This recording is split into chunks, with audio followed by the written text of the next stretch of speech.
So here's what you do. You just let go with the cycle of nature. Don't put on extra layers. Don't put on any gloves. Just keep the exact same clothing setup you have now, and it's gonna condition you through the fall into winter. All right. And then by the time you get to January, you'll be ready. Well, yeah, that's possible. I'll definitely be doing it though, and I'm not that concerned about when I started running. We talked about this, I think, but when I started running, it was the hottest week of the year, and I think it was still the hottest week of this entire year.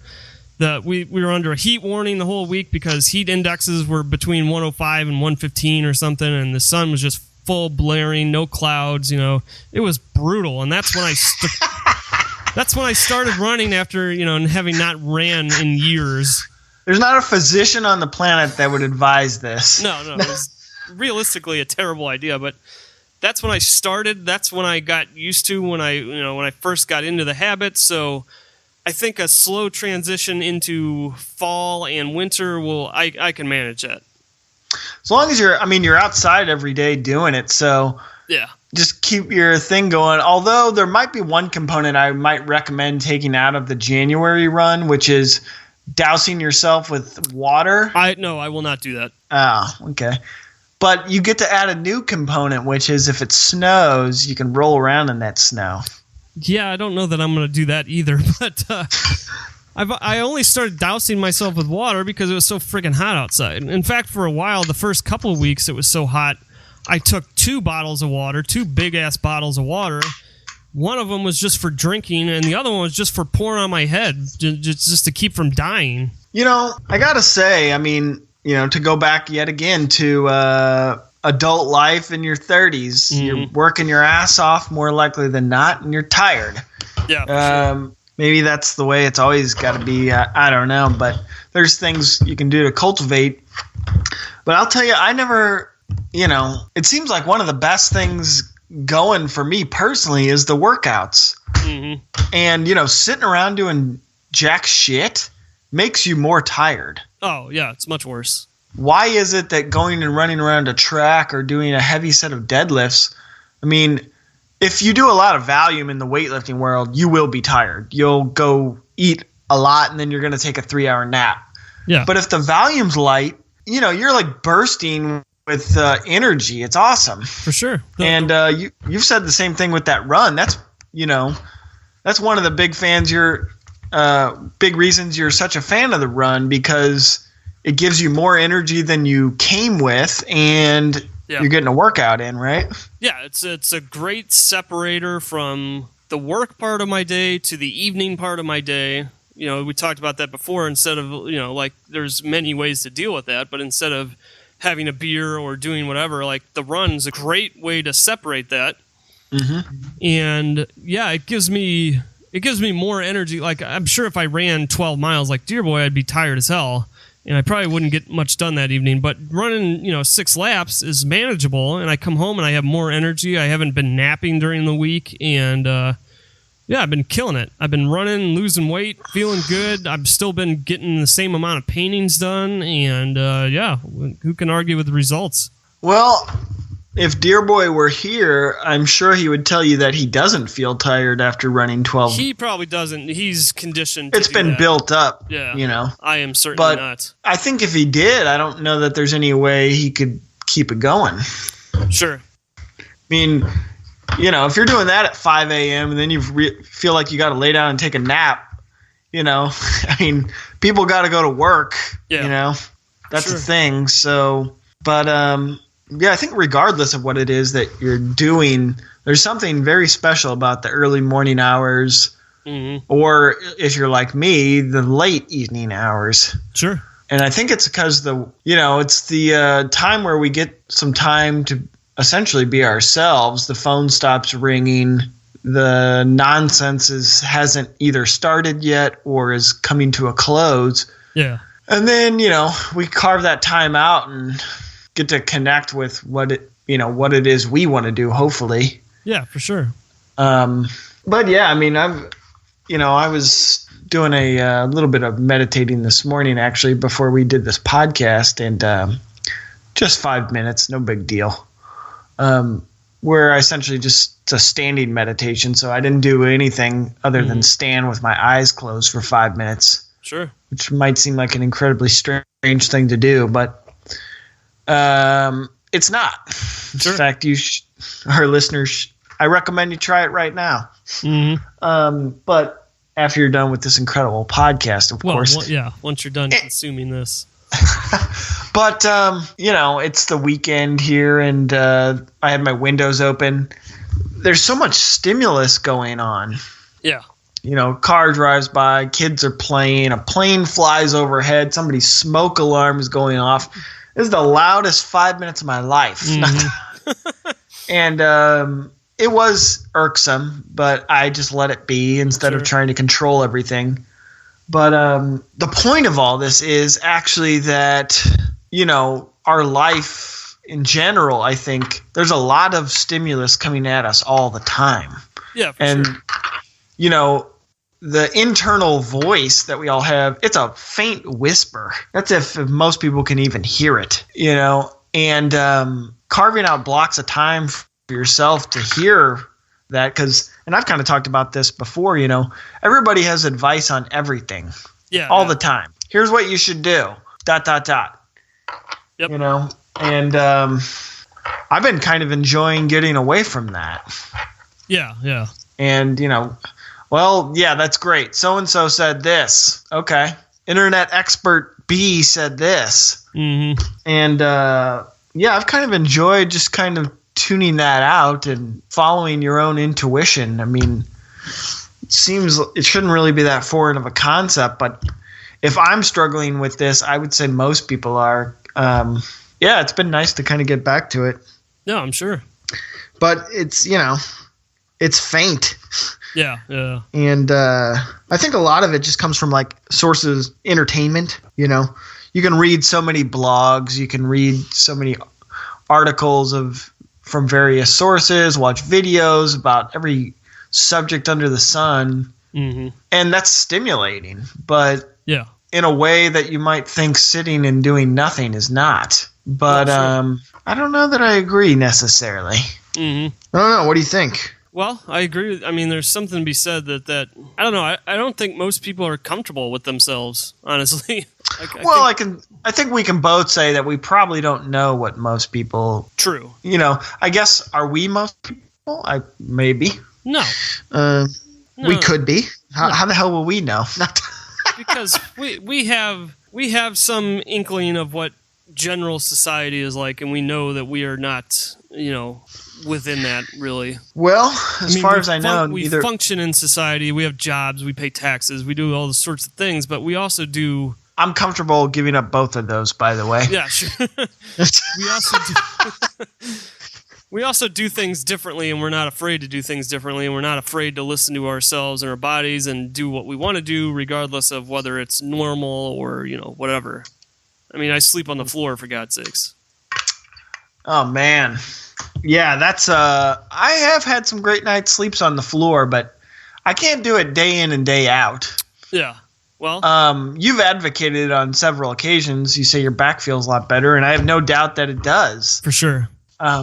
I've slept on the floor plenty of times, but for me, it's like a one in every couple, 30 days, one in every 60 days thing. But you go day in and day out. And yeah. I don't know. I kind of want the most, plush pillow top mattress. I need a 9,000 fiber thread count Egyptian cotton. Yeah. If at all possible, some kind of silk should be involved. Sure. There's sparing no expense for the most comfortable pillow that money can buy. Yeah. That's my ideal. I don't know that I adhere to it maybe as much as I'd prefer, but that's not your ideal. Well, I have a couple of problems with that. One is my back is, I have to be careful because I did injure it some number of years ago, and I was able to work through that with yoga and exercise and getting stronger and whatnot. But I don't still, if I sleep on a super soft bed or really any regular bed, when I get up, I can tell, I can feel something in my back not quite right. Even if I don't I'm not saying I heard it during my sleep or anything, but I can feel I'm misaligned in some way. Absolutely. I've slept on really soft mattresses and felt that way. And so there's that aspect to it, but there's also the aspect to me that, again, I get up at 5 a.m. I don't necessarily get that much sleep, and I find it so much easier to get up and get going if you are not in the most comfortable possible position with silk and plushness and, whatever. That's for sure because, having slept on the ground plenty, I know big people are big fans of this. Oh, don't ever hit the snooze. Mm. I'm not one of those people. I hit the snooze, whatever. You got a problem with it? I take 20 minutes to get up, and I'm comfortable with that. Mm. A lot of times I'll put on some music. Hey, I'll listen to a little Schubert and lay here and think about stuff or think about nothing. And when I'm ready, I will get up. Yeah. The ripped from your sleep by an irritating alarm halfway across the room and then stay up. I don't know. That's not something I enjoy. Well, and I honestly feel like it throws things out of whack for the rest of the day. Well, it could if it was uncomfortable or bad in some way, but I have a CD player alarm. I've had it for years, probably 15 years or more, and I've gotten to the point with my schedule and just with myself and listening to myself and my body, and everything combined where when that, and I get up at the same time every day. Mm-hmm. When it's time to get up, usually I don't even hear the alarm. I get up just a minute before my alarm's going to go off or something. So it's not a problem. But at the worst, I will get up when that CD player turns on to start spinning that CD in there. It makes an almost imperceptible click. Yeah, I actually only have one alarm that I set, which is the alarm that tells me, hey, it's time to walk out the door to go to work now. Mm-hmm. But I don't even set an alarm anymore for the morning. Mm-hmm. And I don't necessarily religiously get up at the same exact time every day. Figure if I'm more well rested, I'll get up earlier, and if I'm not, then I'll get up a little later. Sure. But that range probably exists somewhere within a 30-minute window. Sure. Maybe 45 minutes. And honestly, I'm comfortable with that because waking up to an alarm sucks. Yeah, it's not fun. It's not fun. And honestly, I think, if I was tired and I needed to sleep a little more, then my body decided to do that. So just let it go with the natural rhythm, Well, that would be great. A lot of times in modern society, we cannot do that. But I think it depends. If you go to, my office doesn't start super early, but in your case, you guys are starting quite a bit earlier, several hours earlier than my office does, which maybe that is less likely to happen. But, you're getting up as early as anybody. Sure. But you're waking up without an alarm. In essence, that's what was said. Yeah. The alarm isn't waking you up. No. I usually stop it and turn off my alarm while my CD is spinning, but it hasn't yet started to play. What CD's in there? What CD is in there? I have a. You don't know because you never heard it. It's a compilation of medieval harp music. Nice. Yeah. Or no. I'm gonna have to listen to something. That's pretty good. It's Renaissance harp music is what it is. Just a compilation of various composers' harp pieces. Nice. For a long time, I had a Dead Can Dance CD in there. There's an opening. I guess I wasn't quite tuned in to my schedule like I am now, so the music would wake me up. Mm-hmm. And there's an opening, just kind of bell chime, dong, dong, and it's kind of repeated throughout the song. And for some period of time, I had that CD in my player, and then I realized after it took a while, but I realized I can't listen to this song anymore. I can't just put it on in the evening and play it. I will go insane because that is my alarm. Huh. That's never happened to me. I can't listen to it for pleasure anymore because all I hear is this torturous sound that I hear in the morning to wake me up, So I had to take the CD out because I'm I still love this song and this band and this album. I want to be able to listen to it. Now I can listen to it and be fine because it's been so many years. But for a long time, I could not listen to that song. It drove me nuts. Huh. Yeah, that's really odd because I actually value that time where I'm not awake but not asleep as that's the best listening time that there is. That's where like music has a more magical component about it because remember every day for like a month, this is a long time ago, but I'd always wake up to Mozart, the overture to Marriage of Figaro. Yeah, great and piece. It was great. Great piece. I knew that piece so intimately. Like, I just carried it with me everywhere I went. It was awesome. Well, I think that's a little bit different because, I don't know, like you said, you kind of ease into your morning as far as getting up. You don't spring right out of bed. Yeah. So you're comfortable, like, laying there listening to it for a little while. Like, when my alarm went off, whether it was CD or whatever, like I'm up and I'm going to turn it off. So I didn't sit there and listen to the song ever. I just heard that bell and I'm like, son of a bitch, I got to get up. So see, I think that's staying up too late, getting up too early. Yeah, I'm sure. Like I said, back then I wasn't quite as tuned into my schedule now. And like now I've been doing it so long it doesn't even bother me, but yeah. For a while there, yeah. When I heard that bell, I would like go into a rage, like Huh. So thankfully that went away because I do love that. That sounds like a terrible way to wake up. Go into a rage. Yeah. Oh no, it was not good. Yeah, you really. No, I wouldn't go into a rage. I wouldn't necessarily go into a rage when I got up, but if I played that song or put that album on at any point during the day and I heard that bell like out of that context, it would send me into a rage because it would just remind me of getting up way early when I didn't want to. Because I'm like, get that out of here. You know, it's like, I don't know, it's like you're meditating and the phone rings or something. You're like, Yeah, I definitely know that. I know that feeling. Yeah.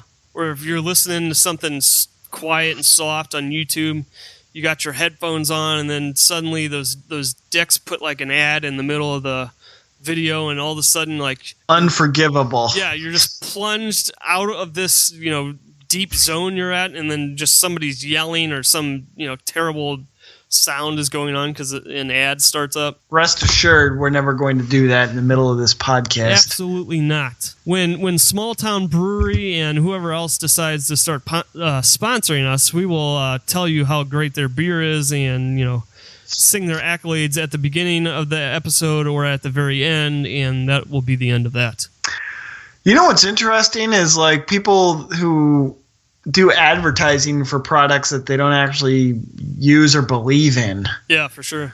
Like I'll tell you, about Deschutes Brewery and how I drink their beer constantly and how, they should definitely be sending a delicious, thirst-quenching keg of pale ale to my house. Sure. Which I can give you my address, Deschutes, if you're listening right now. But I'm more than happy to sing their praises because that's something I enjoy. But I'm not going to go like celebrities or athletes and stuff. They get on and they like sing some company's praises that they don't even give a shit about. Well, I guess, money talks, and when you're in that kind of position and getting big checks, maybe you can be convinced. Maybe you can convince yourself that it's a great product just based on that check you're getting from them.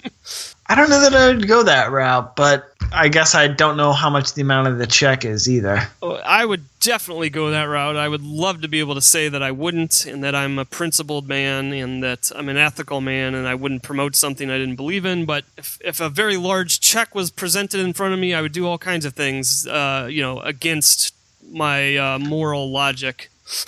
Well, I guess it depends on what the thing you're actually promoting is. And it also depends on your status. Like, if I was already doing very well and somebody asked me to do something like that, I'd say, no, your product sucks. But if I'm in the position of poor artist that I'm in now and somebody's going to cut me a huge check to promote adult diapers, let's get nuts. Okay. Like, yeah, I piss on myself all the time, but, it's cool because I have these diapers. They cut you a check for $15 million, you're fine with it. $15 million, I got no problem with that. Fair enough. I will gladly promote any kind of stupid shit you want me to. All right, well. I guess I'm at the point in my life now where, like I said, poor artist, I'm at the point where I can be bought. Yeah, I guess that's true. Well, I guess you're thinking, hey, I'll do this one bad thing, and then as a result, I can do all these other good things. Yeah, absolutely. So you're taking one for the team, really, and they're cutting you a check for $15 million. Yeah, they cut me a check for $15 million.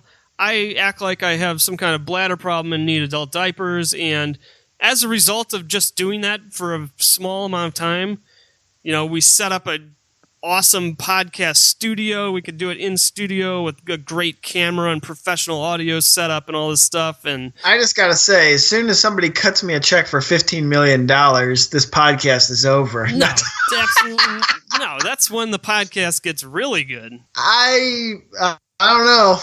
I'll tell you what, if I end up with $15 million anytime in the near future, I'm moving to Montana. I'm buying a cabin in the woods. I'm going fly fishing and going to hire a small personal orchestra to play my music. Well, yeah. So here's what we do. So we set up a building. I'm going to come up, obviously, once I've heard you've had $15 million in your pocket. All right. I'm going to come up with talks of the artistic brotherhood and whatnot, and we'll set up a building, and the building will be split in half. Half of it will be an art studio, because you've also dabbled in painting, but I will mainly use it, I'm sure. Oh, I'd have to get in there and paint something, I think. And then the other half will be a closed, insulated sound studio where you can record your orchestra, and we'll also have a table set up where we can do the podcast. Well, I think so it'd be a 3-compartment structure because you got the art side on one, the music side on the other, but then I think we need a long corridor type thing. That's just the general area where we hang out, where Deschutes send your kegs there, and a couch, you can kind of hang out. Yeah. Maybe a pool table. That's not a bad idea. Not too many distractions, but some kind of, that can be kind of the general meeting area where artists can converge. If you're stuck on something or I'm stuck on something, and we both happen to enter into the long corridor at the same time, then we can hang out in the lounge, drink a couple of beers.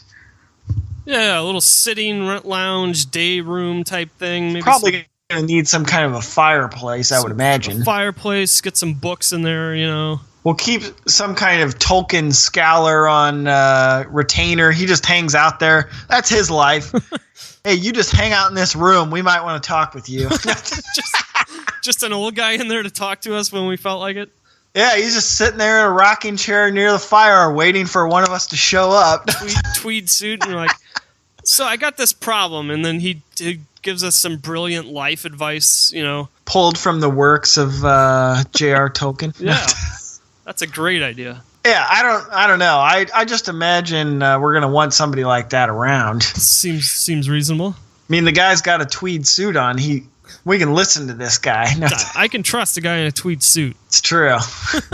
But so it's a 3-room structure. That would work. Then you definitely need some kind of outdoor swimming area, hiking area, probably a place to shoot guns. So you see my point here, then. All this is within the realm of not only possibility, but likelihood with $15 million in the bank. All I got to do is tell people that I'm shitting all over myself. All right, yeah. Do whatever you got to do. I'm shitting all over myself. I can't control my bowels. I need these adult diapers, As long as I don't have to hear about it, yeah, sure. I'll listen to you talk about that if all this other stuff happens. I mean, what the hell, I would never do that. You wouldn't do that based on if all this other stuff could happen? Yeah, I certainly would, but I was confused for a second. I thought you were trying to say you wouldn't. I'm like, are you nuts? Yeah, I don't know. I'd try and work something out with my lawyers to make sure I do the commercial, but then nobody could actually listen to it or hear it. I don't think the company would be interested in that, though. Well, then the deal's off. What's their $15 million for? For you recording a commercial that they don't have permission to use? Yes. Oh, okay. Yeah, I can see why they'd fork over that check then. But I don't know. Can't I just say, hey, I really like this new iPhone? Well, I'm not saying it has to be adult diapers. I'm just saying I would be something we keep up decorum some I would way. promote almost anything if I was asked to and given some money. I'll promote some cookies or something. What the question is, what kind of business would promote us based on the kind of things we talk about on this podcast and the kind of audience we probably pull? Well, I don't even know what kind of companies we would attract. That's good. Well, apparently we're not going to be attracting any soda people anytime soon. Since we just not going to come knocking on our doors if they've we've thrown them under the bus already, so we closed that door. No Canadian geese protection agencies. Probably no longboard companies.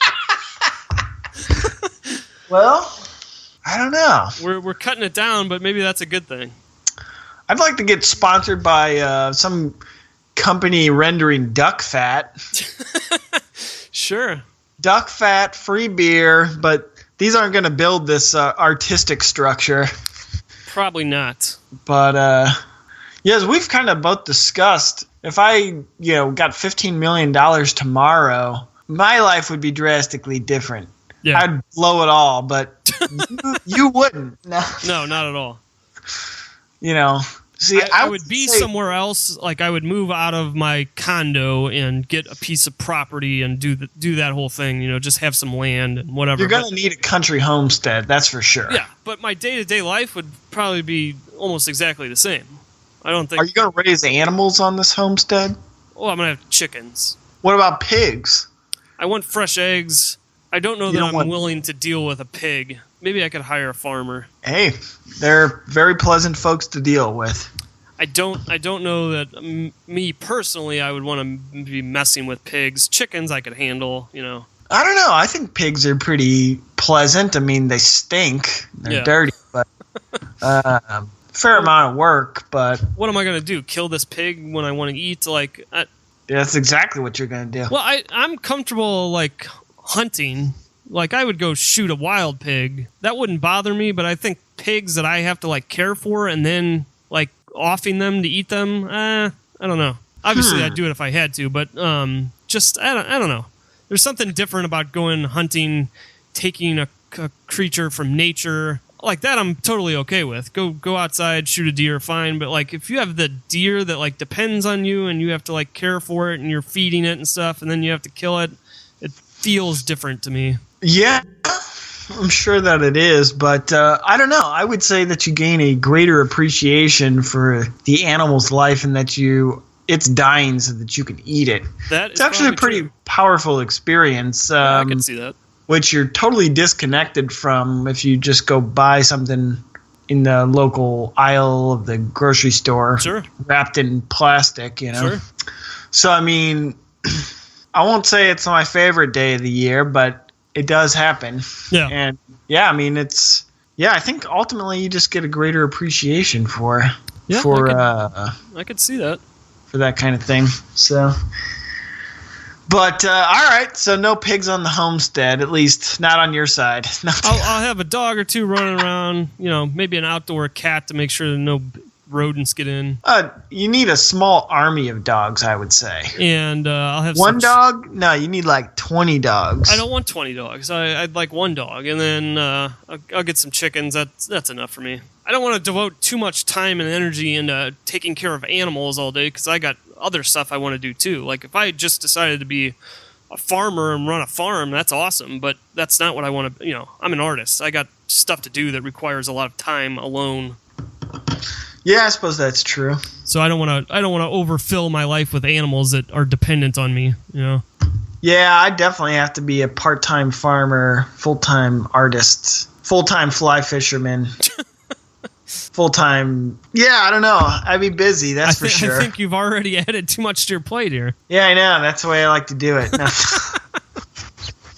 That's definitely the way I like to do it. Well, if you were accomplishing all those things. If you're able to actually do that, then yeah, Godspeed. But I won't say it. Sacrifices have been made. Yeah. But I don't know. Do you ever think you could leave the Midwest? Are you particularly fond of that area for any particular reason? No, I mean, I live here, but, you know. You're not necessarily bound to that area if a bag of money shows up. God, no. I mean, we have, I do think the Midwest, as far as this country goes, we have the worst weather in the country. That's what I think. People are like, oh, you have 4 seasons, and it's like, yeah, okay, but here's what it is. You know, you lived here. In summer, it can be unbearable for long periods of time. Yeah. Hot, humid, terrible, disgusting. In winter, it can snow a lot, and it can get super cold, you know. Which is awesome. But if you, like, go up to, say you go up in, I don't know, northern Minnesota or something. Yeah, your winters are going to suck, but your summers are going to be better than they are here, I would assume. Probably a little less humid, although they do have a lot of lakes there. You can go to Florida, and your summers might be worse and longer than here, but your winter is going to be a lot better. You know, like, this is the worst of all the worlds combined. I agree. So, like, 100%. If I could move anywhere else and basically have better weather. So, yeah, I'm not necessarily bound to this area. I gotta say, I think the Pacific Northwest is pretty high up there. We got a nice 40 to 60 degrees, dewy fog, mist in the air for 9 months out of the year. Yeah. And then overcast. You don't got the sun blasting in the eyes. Sure. Which is kind of nice. Although I know it bothers some people. Sure. I've definitely heard folks around here saying, like, God, I haven't seen the sun in like a month. Yeah, that gets to me sometimes in winter. But although this summer has been pretty terrible, got up to 100 degrees here. But the humidity is, because you guys don't have 20%. Air, a lot of you. Say again? Which is crazy because you guys, not all of you have air conditioning and stuff. I'd say most people don't. Mm-hmm. It's hell. Yeah, 100 degrees, that's a problem at that point. Yeah, tell me about it. Like, I don't like it here, but I can deal with it because I got air conditioning. Yeah, I suspect that would be nice. You ever slept in a really hot room? Of course I've slept in a hot room. I didn't want to kill myself. Well, I've slept in really hot rooms, and I wanted to kill myself. But, yeah, air conditioning is great. I'd keep everything solid 60 degrees year-round if I could.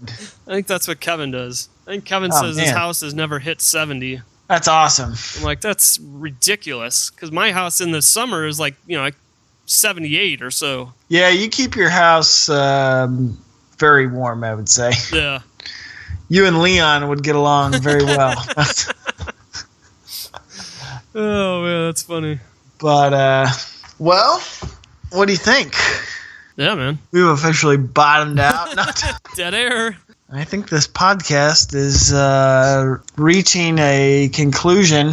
Not that it ever really started or ever ended, but that's what makes it such an incredible feat. It has no beginning and no end. It just keeps going forever. Just keeps going forever. Until I say this podcast is over.